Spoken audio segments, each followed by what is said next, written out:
Well, whether it's football or boxing or politics, everyone seems to love a grudge match. And in the 20th century, one of the biggest grudge matches in the rifle world was between Winchester and Remington. Hey, it's a return to yesteryear grudge match, the new Model 70, the new Model 700 Remington. Which one will you prefer?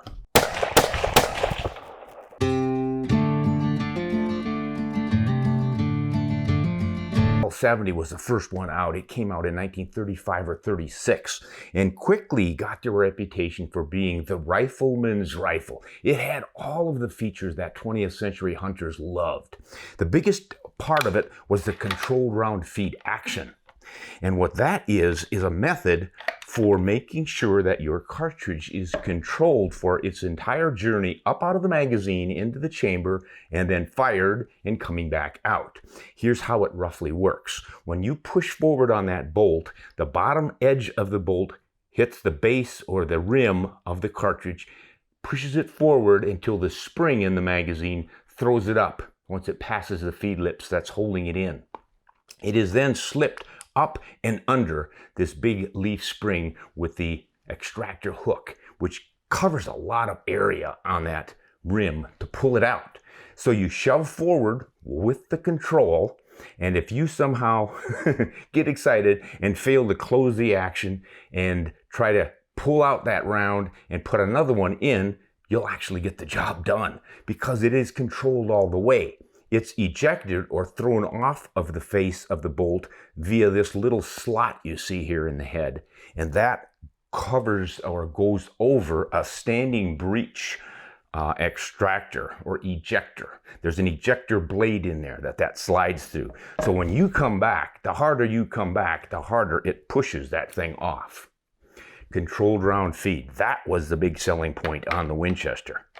Now, Remington in the competition decided they were going to lower the price, and that's, I think, where it really took over.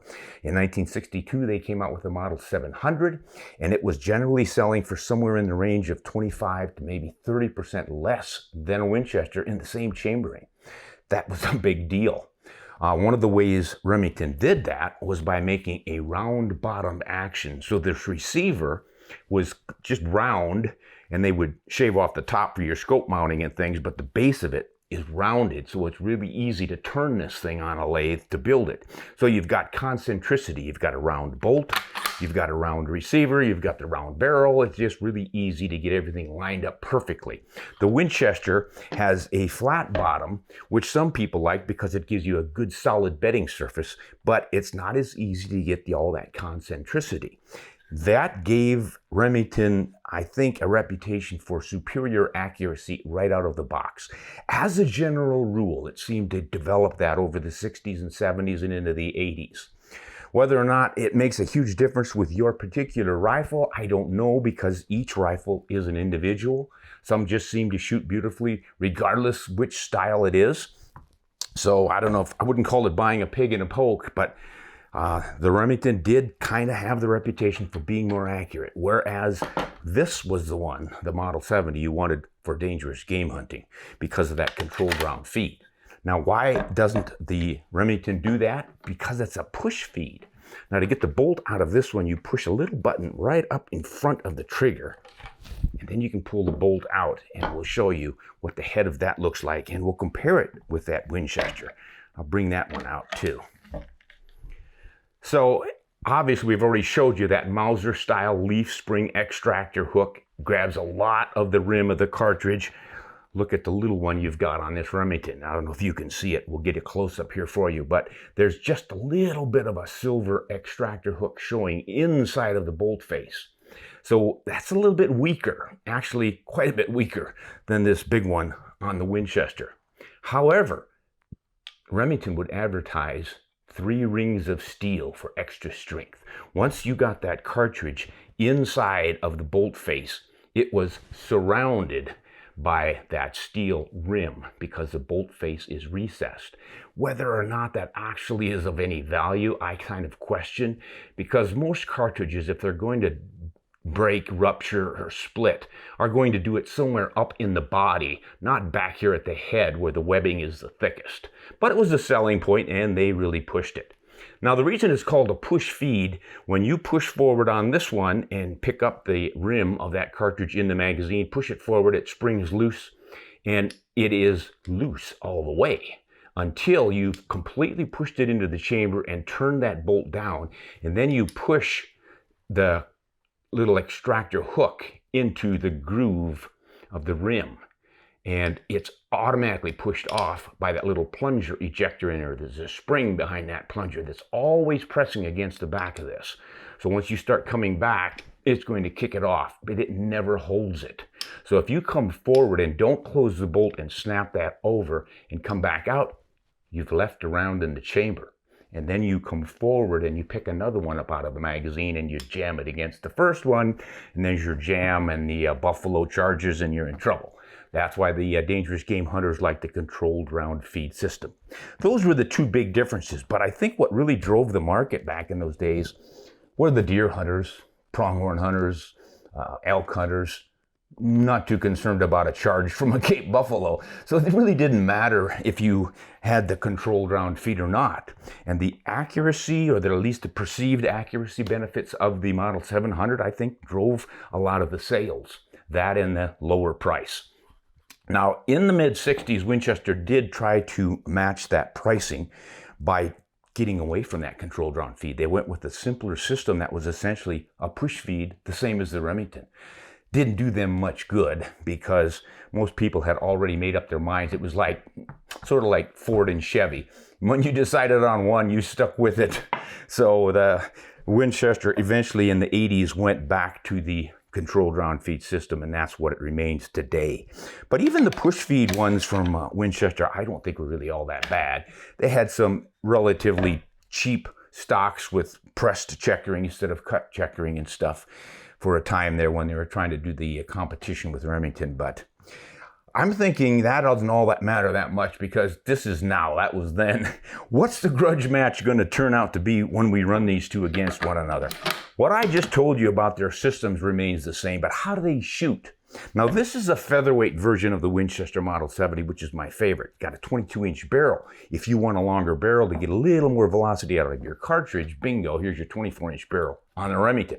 I would imagine the Remington has some versions of this with a shorter barrel, and I know that Winchester has versions with the longer barrel that's going to be heavier. But the featherweight, I think it has that classic style. If you like a Schnabel forend, it's got a little bit of one here. I like it. A lot of people hate it, but that's one of the features of this. Fleur-de-lis checker patterning. It's just pretty classy looking, even in a fairly simple basic rifle like this. Now, I've noticed that these both have some pretty interesting figure in the stock. It's just a little bit different these days. You don't find a lot of walnut stock rifles anymore that have some interesting patterns in them. That, to me, is a benefit. Might not mean anything to you. They both have the floor plate that opens, and that is of considerable value for something I'll show you in a second. And that is their system of safeties. When the Remington first came out, I'm pretty sure it had a bolt that locked down when it was on safe. Now it does not. That was because a lot of guys complained that, okay, it's on safe, I can't open the bolt to take the round out of the chamber. I have to push the safety forward, then do it, and bam, the gun would go off. There have even been some court cases on that, but they've never been able to prove it that I've ever heard of in a court when they tried to manipulate it that way. They always suppose or conjecture that somehow somebody's finger was on the trigger when that happened. Nevertheless, Remington redesigned and then went with a system that opens the bolt when it is on safe. Safe or fire, you can still open the bolt.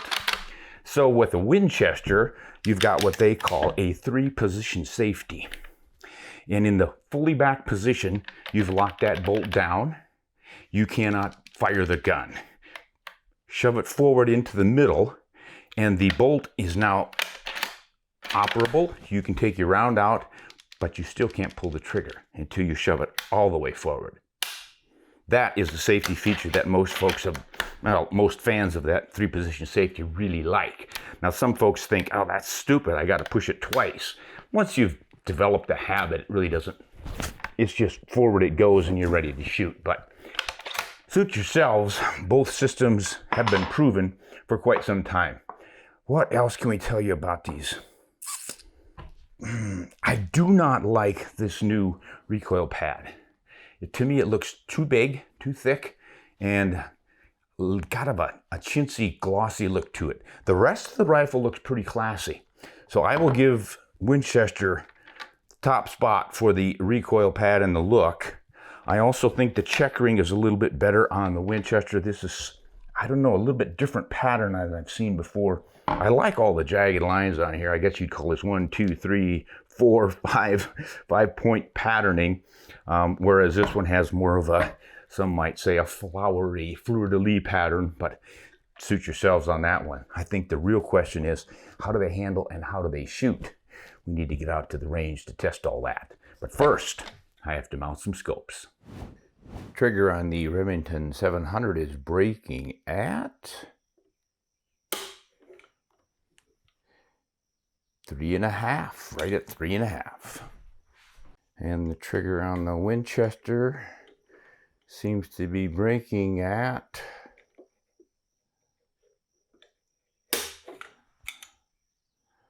4.25. But here's our Model 700, good looking rifle. Only weighs 2 or 3 ounces more than the Model 70 featherweight, which really surprised me. And I noticed when I was zeroing that this one seems to handle the recoil a little better too. Now I can just throw the rounds in on these. Now I noticed I'm getting difficult. It's almost as if that extractor hook does not want to snap over that cartridge initially. It's happened to me now 3 times. I drop it in, I go to close it, and it's really hard the first time. I don't know what that's all about. But it zeroed perfectly. So I think what I want to do now, I think I will go for the center bull. All right, center of the bull. Oh, nice. Holds on very nice, good and clear. Tiny little center dot. Great target scope. Boy, that felt perfect. That bullet landed about an inch and a half at 3 o'clock. And I think that's close enough. I'm just going to keep it for my group. Doesn't matter when you're working on a rifle to see how well it groups. If it doesn't shoot exactly where your point of aim is, you can always adjust that. We're just trying to see what its accuracy is. See, there goes that thing again, where I can't close that. That is so weird. And then the second time it does. What is that? Let's see if that happens when I pick it up out of the magazine. Drop it back in the box. And now, because of that Picatinny rail, I have trouble getting it loaded.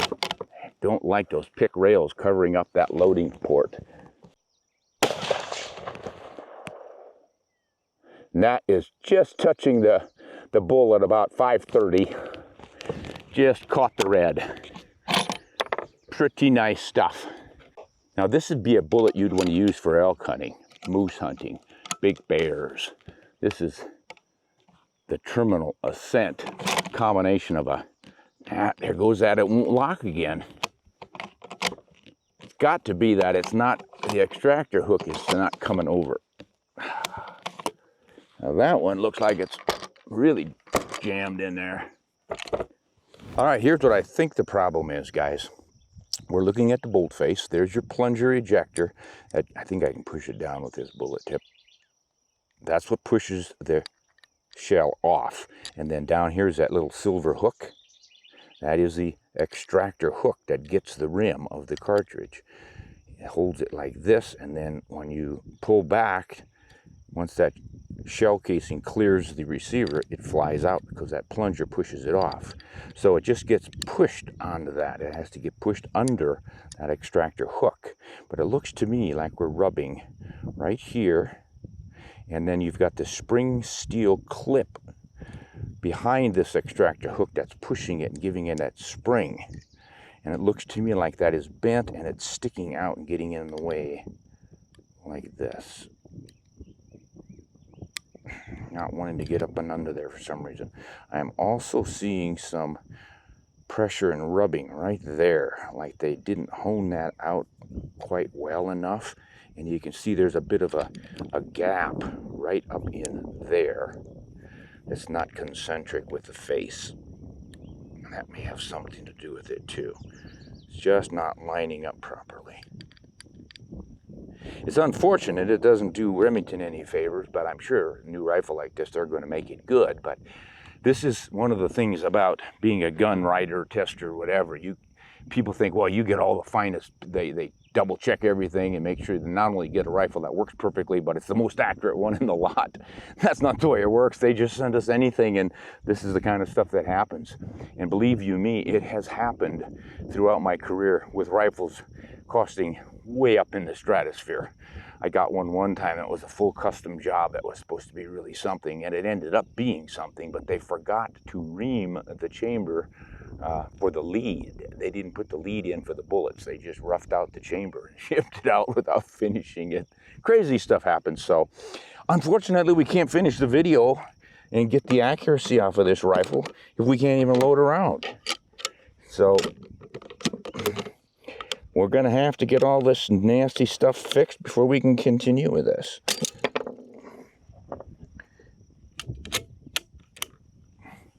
Another good reason not to buy a rifle before the day before the hunting season, huh?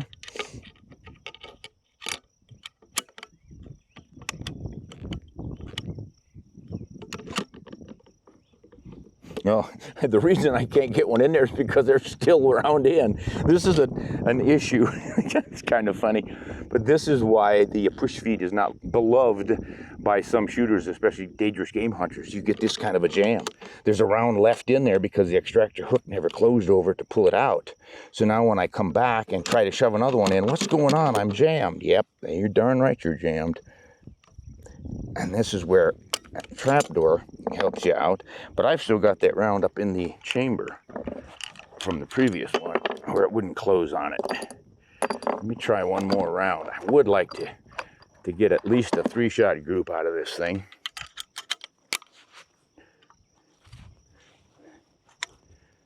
I ought to be able to just lay it in there and feed it. And I can do that right up until there. I wonder if it helps if it's laying this way and it clears that bolt face. Yep, cleared the bolt face that way. Not many of us are going to hunt with the rifle upside down. But I can now test for groups. I just might do that, and then we'll get this function issue checked out later. All right, well, we loaded it upside down, but at least we loaded it. We can finish off this group with 175 grain terminal ascents. And maybe their chronograph will even start working. Could we be so lucky? Felt great. Hell, that's right there. I would say the two rifles grouped about the same. That looks like about, what, 1.25 inches? Yeah, about 1.25 inches. I'd say they're both pretty much right in there at 1.25 inches. Pretty nice. That's with 175 grain. Now let's go to 165. We're going to work our way down this time.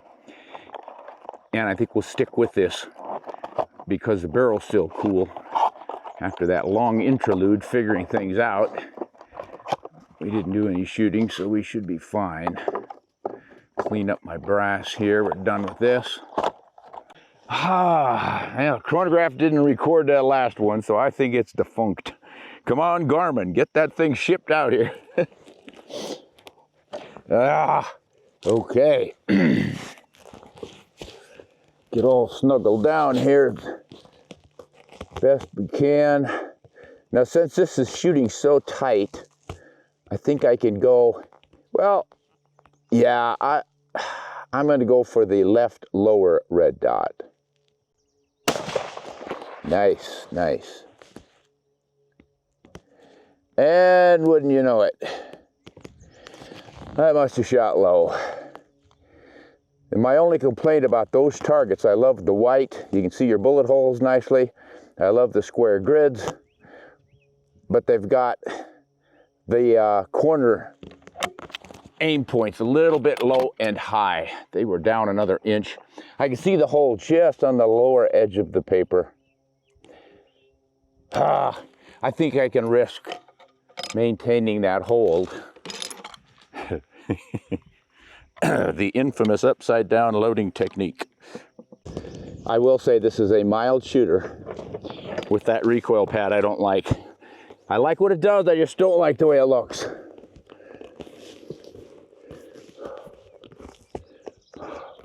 Okay, back to the red dot.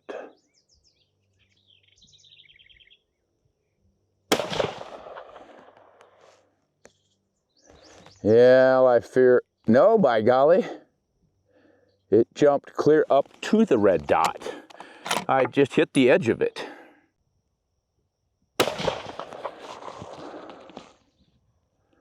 And that's up. There it was.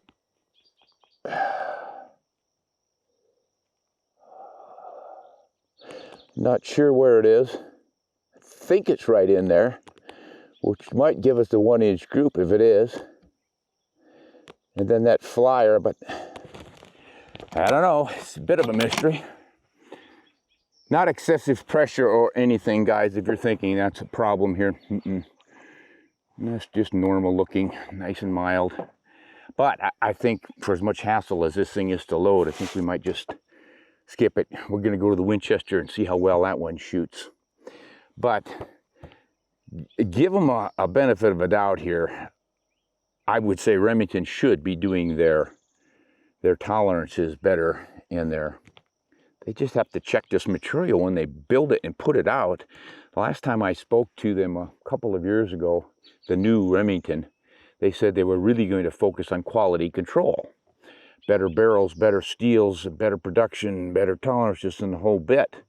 This does not suggest that that happened on this model, and that's unfortunate because it's a bad look for a company that's trying to come back to what it was famously back in the 70s and 80s. Remington 700s were like the cat's meow. And I think they still could be. It's just a great system. They just little details like this, and I mean, anyone who buys this rifle is not going to say that's not a little detail. I mean, it is a tiny little part, but tiny little parts can make or break the whole function, and this one is definitely breaking it. They just need to get a nice concentric bolt face there, and it should work just fine. But we will send it back and see what they can do for us. And then maybe we will revisit this. For now, let's get that Winchester out and see how well that thing's gonna shoot. Okay, a little background now. In 30-06 week, we were supposed to get this featherweight Model 70 Winchester to test. So this one is in 30-06, just came a little bit late. So is the Remington 700 we will be shooting. We put the same scopes on because that's what we're using on the other rifles, these Mavens, and they're good scopes. They're tracking accurately. A lot of folks said maybe the poor accuracy we were getting with most of the rifles on 30-06 week was due to the scope. We checked that while we were shooting, so I didn't see that, and I don't think that is the issue. We will continue to research that and do some more work if we need to, but I think we cannot blame the scopes for this. I'm going to use pretty much the same ammunition. I don't have all of it, but we've got the Federal with the terminal scent bullet and 175 grains, and we have the I think enough of the trophy bonded tipped 165 grain bullets from Federal, but then I ran out of the other stuff, Remingtons that I was using, so I've got some Winchester Expedition, and this is the AccuBond, and an AccuBond bullet has got quite a reputation for accuracy, so that might make a difference with these rifles. So we've got the old light trap chronograph set up. That thing is on its last legs because I have a Garmin ordered. Everyone was yelling at me to get a Garmin, and of course I knew I needed to get one. It was just one of those, do I really want to drop a bunch of money on it? But I guess I'm going to because I've already ordered it. So we've got the Garmin coming, but it's not here yet, so we're going to use the good old Pro Chrono. That thing has served me well for a long, long time. I don't want anyone to just assume that you have to get a Garmin. You know, it's top of the line stuff. Who doesn't want that? If you can afford it, go for it. But boy, for about $80 to $100, these inexpensive little light traps are pretty darn reliable. I have tested this one against some higher end chronographs, including the Oehler, O-E-H-L-E-R. A lot of people call it Oehler, whichever the pronunciation is. Those are really, really top line stuff. And this thing comes within 1 or 2 or 3 feet per second of that one. So it's been accurate all these years. Has served me well. It's just that sometimes, depending on the lighting, it doesn't always catch the bullets and measure accurately. So we've got a camera running down range. Could probably wear the battery out if I don't get shooting here pretty quickly. So 175 grain bullet. We'll go one at a time. Load one down. See what sort of a group we can get. Now my last shot was dead on in the center of that target. We've taped it over. So I think I can afford to go up to that high red dot on the left. And that bullet is about 3/4 of an inch below. I often get in a hurry and forget the finer details.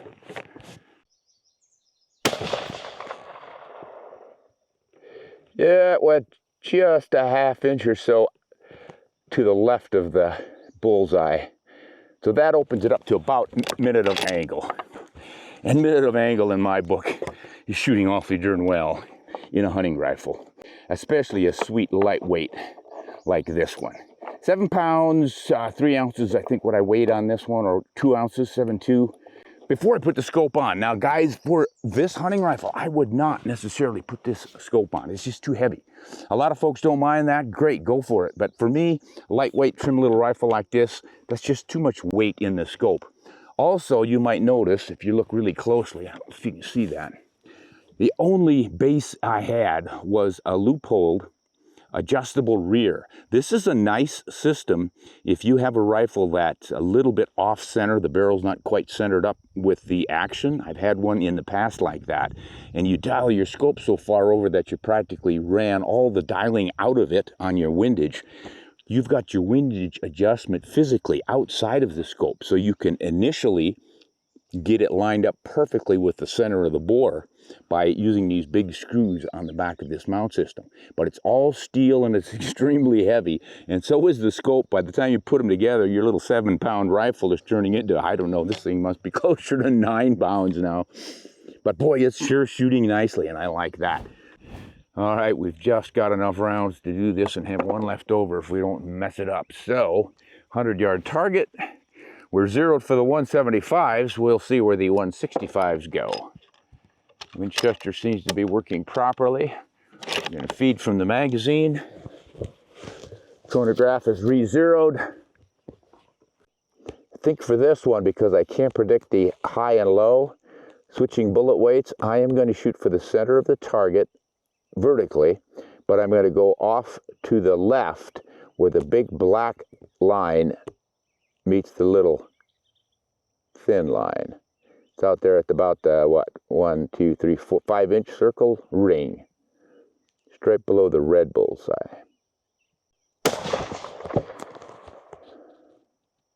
Straight up, nice. 27.77. So that's shooting quite a bit slower than the Remington. The Remington had a 24-inch barrel. This is 22. Felt perfect, but it jumped over to the left 2 inches. Not good. Mr. Winchester. Oliver, you might not know it, but your rifle is not quite shooting as accurately as I'd like it to. Oliver Winchester, by the way, had nothing to do with the Model 70. He was long gone before that came. And he never was a gun designer anyway. He was the shirt manufacturer before he invested in what became Winchester. It was a Henry rifle that he bought into, and then he bought everybody else out. And Henry went somewhere else, and Winchester went rolling. That one felt real good, and that landed right beside the first one. Why did that middle round jump out? I don't know, guys. I wish it hadn't, because these last two are really nice. They're just right there. Yeah, those two are almost touching. That one had not flown off there to the left. Wow, would have been a beautiful group. Now, the barrel is floated on this. I can see it. I haven't run a sheet through it, but it looks like it's got plenty of clearance there. I can run my fingernail down that. So I think we can trust that. Let's see if I got a piece of paper in here. I can run through that. I don't get my stickers stuck. Yeah, that's fine.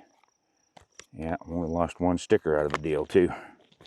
Okay, well, we're gonna cool a little bit and then we're gonna try these 150 grain AccuBonds. I'm expecting the best accuracy out of those, only because kind of historically the AccuBonds just shot really well, consistently.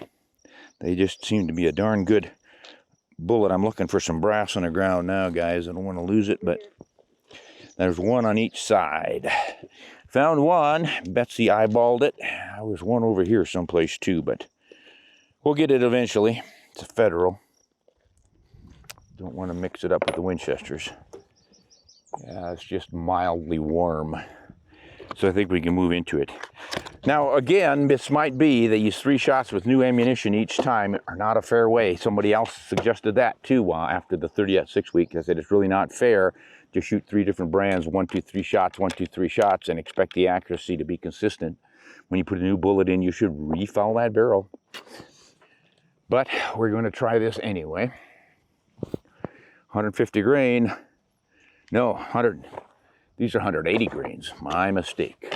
Didn't have any 150s, but we're working the 180s pretty nicely. Okay, so since that worked pretty well shooting at that bar on the left, I'm going for the bar on the right. Felt real good. And it's a Beatles song. I'm a real nowhere man. Unless it landed in the black heavy line, I wouldn't see it.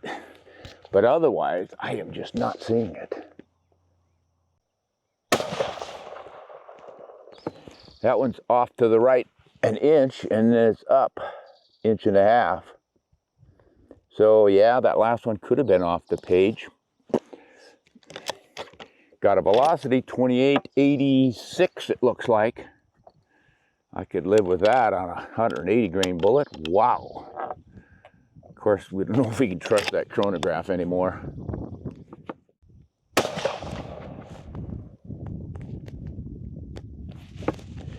Oh my goodness. No hole is evident. I think we can safely assume that this Model 70 featherweight does not like 180 grain AccuBond CT bullets. All right, guys, here's the Winchester group, the best one with 175 grain. Looks like we're just a little over an inch, about 1.25 inches, 1.3. 1.3, yep. And then when we went to 165s on the Winchester, unfortunately that one flew out and ruined it. We're right at about 1.85 or something. Gosh, if they'd all stayed right there. And then the last Winchester one with 180 grain AccuBonds, I'm thinking that's a hole, fresh hole, that's fresh hole, and of course that one on the paper. So you're looking at a 2-inch group. Doesn't like that load at all. Yeah, 2.7, really bad. Now the Remington showed some really good potential right here. I got one flyer, but it's not too bad for a hunting arm. You're pretty much minute of deer right in through there, so you're looking at roughly 1.45 1.5 inches. And this one is really sweet, but we kind of cheated on this one. So you're getting just under an inch here, 0.9 something. But this was the second shot. I think we hit here, here, and then bang, bang. But that might have been an example of a new load shooting through a fouled barrel. So we fouled it with this shot, and then the next one fouled it some more, and then they started grouping consistently. I don't know. This is why you don't just shoot 3-shot groups and say, wow, this is what my rifle does. This is what your rifle might be able to do. But it gives you a general idea of what ammunition your rifle likes. I'm not going to spend a lot of time working with these 180 grain AccuBond loads in that Model 70. I would spend some time with this one. And with the Remington, I might say, yeah, that one's worth a little closer look. Let's do some more shooting. How consistently can you keep those bullets in the same group? That's the measure. Now, it's been quite a while since I started this video because my chronograph was giving me fits and I wanted to have a good chronograph. We now have the Garmin and we are rolling. This thing never misses a shot. I love it. So we are going to resume the contest now. And we have someone here who, like me, remembers those days. Ted Ford. Ted, come on in here. Hey, Ron. Glad to have you. Good to be here. Good to be. So what I'd like to ask you, Ted, is what do you remember about the 1960s, 70s, and 80s with these rifles? All right, I shot Model 70s. Oh gosh, from the first one, I had a 270 Model 70, which was a great rifle. Called it AT&T because it would reach out and touch someone. And then I also moved into some Model 70 30-06s, which I really enjoyed. And those have been my two go-to rifles. Well, we're going to get arguments from folks who love the Model 70 and the Model 700, one side or the other. And I'm not being picky or choosy on this one. I will admit that I kind of prefer the Model 70 for the looks and the controlled round feed part. But boy, I've got a lot of Model 700s that shoot lights out. But we're going to see which one shoots better than the other on the rest of this episode. So, hey, I'm going to be shooting some Super Performance 150 grain. I think this is a bullet that, I don't know if most 30-06 deer hunters use it, but it seems to be pretty darn popular. And it's real common in 30-06. So if you think that I'm breathing kind of heavily, it's of course because I just did a 100-yard dash and back to put up the other camera to record the target. That's my excuse and I'm sticking with it. I got a click, but no bang. That's never a good sign. Come on, buddy. I'll be darned. Looks like a light primer strike. Now, light primer strikes can be a result of a firing pin that's a little bit too short, or a cartridge that's a little bit too short and it's not head spacing properly, not tightly, or a weak firing pin, or simply a bad primer. It's really hard to tell. You get to know these things with your rifle after you've shot a while. But that was a pretty light strike. Click again. What is going on? It was shooting fine though a month ago, but those are just really light primer strikes. Try different ammunition. Yeah, we're gonna try different ammo, guys. I'm thinking maybe the headspace is a little bit off on that. Let's see what Mr. Norma can give us. What are we, tip strikes here? Yeah, tip strikes. There's the tip. That's where it should strike. Let's hope for a little louder noise than click on this one. Boy, that was a nice steady hold. I was on the very center bullseye diamond there. All right, we're going for a one-hole group here, boss. That one felt real good. 2806.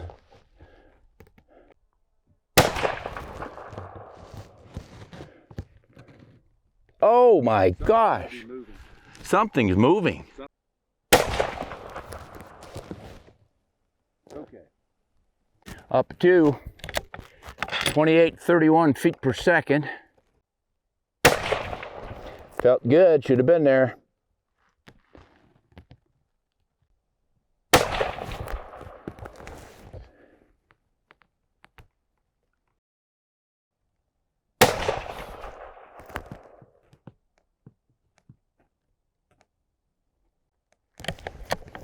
So 1.25 inch group.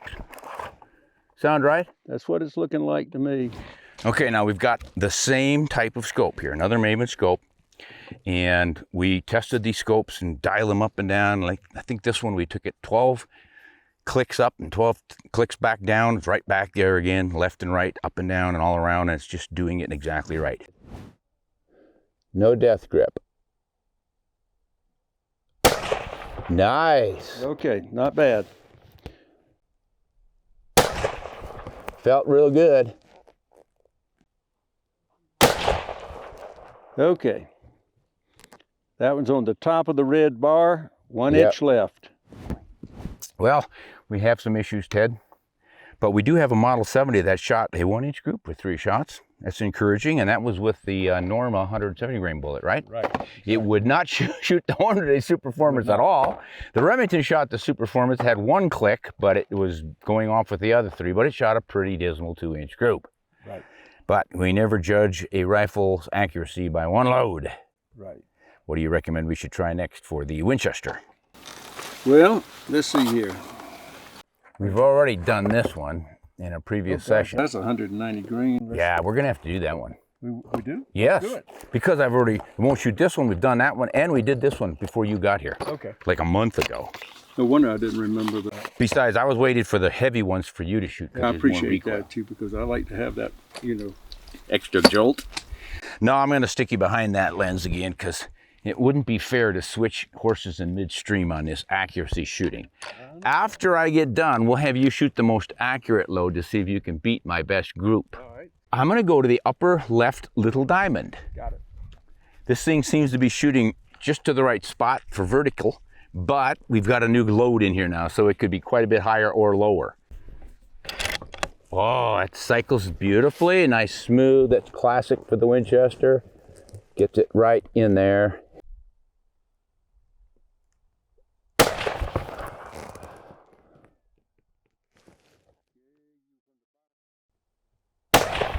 Perfect. Yep. It broke just perfect. Everything looks pretty nice here. It's a bit of a challenge stabilizing it laterally with this nicely rounded forend, but I love that for hunting. So I just concentrate. Oh, that was perfect as well. That broke right when I was on that aiming point. Looks like it jumped off to the left a little more though, huh? Jumped on the same line with the first shot, Yep. but jumped a little more than an inch over left. So that's made that group spread out considerably. Yeah, that's getting closer to 2 inches, isn't it? 1.5 inches anyway, I think. That's too bad. 2699.6, so the average was 2683. What was the velocity on that load? 2,683 feet per second. Now, it's a smoking hot day, guys. You need to, if you're gonna work with a load like this and think you're gonna take it hunting, don't do this on a 90-degree day and then go hunting at 10 degrees. Expect the same velocity. You might not get it. Different powders are better or worse at retaining velocity at different temperatures. So you really need to know your stuff. Don't assume everything's going to be the same when there's considerably different temperatures and environmental conditions. Send in and cleaned up. The bottom left quarter of the target is empty. All right. Now, in that you shot low. Yeah, I'm gonna aim at the top of the lower left target. At the top of the lower left? Lower left diamond top. Felt good. Felt real good. Good. Nice, right there. Nice. That's a 1/2 inch. Oh, beautiful. Attaboy, Remington. Yeah. All right, Model 700, don't fail me now. Might have pulled it a 1/4 inch to the right. No, you are, maybe from that last hole, but you are easily within an inch. You're 1 MOA. Nice little cluster. All right. Whew. Now with that, I am almost tempted to say, enough of this. I think we have tested these rifles enough, obviously not much, but enough to show what they were once famous for. There were times when you would get one that didn't shoot, but in general, you could expect 1.5 inches. That kind of was the standard back in the day, wasn't it? Right, 1.5 inches. Yeah, you were pretty happy to have an 1.5 inch group and 3-shot rifle. And I remember the year, and exactly what year it was, but sometime in the late 90s, I think, Weatherby offered a guarantee 1.5 inch. The Weatherby rifle will shoot 1.5 MOA, or we'll get it to do it, and that's our guarantee. That was the first company that ever guaranteed accuracy that I can remember. And we thought they were crazy when they did it. All the old gun writers were together and talking to them and went, that's not a smart idea. Think you can stand it? You think they could do it? But Yeah. you know, my first bolt action rifle. My first bolt action rifle was a Weatherby Vanguard. Yeah. Just a fancy, beautiful rifle in 30-06. Yeah. With that same guarantee. Oh, is that right? And it would do it. It would do it. Yeah. It would. Well, So of course I got rid of that one. Oh yeah, you can't settle for something like that. You get something that's not going to work for you. Right, exactly. And I had a number of those. Haven't we all? Yes. Watch your style. All right, what have I got power-wise? I'm coming up power-wise. I'm going to cheat. You can go all the way Nope, up to you're already maxed. Fire in the hole, the safety's off.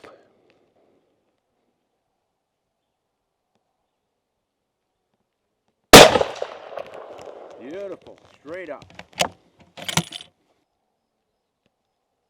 That's beside the first one. Oh, yes. First hole, hit it again. That is beautiful, Ted. Folks. Now, I like these, but if you don't have that really tight, and yours was, but I didn't realize it might be rocking back here. Yeah, it'll rock back here. Yeah, I should yeah. have told you that to start. I kind of got used to it over time, but Yeah. but you know, we need our excuses. But there's no excuse on that group. Let's go walk up there. That was beautiful. Okay. You're gonna have to take a picture of this one. You're gonna love it. Well, folks, we brought the target in because Ted's pretty happy with what he shot, which is this little group right here. Did all right. 1.2.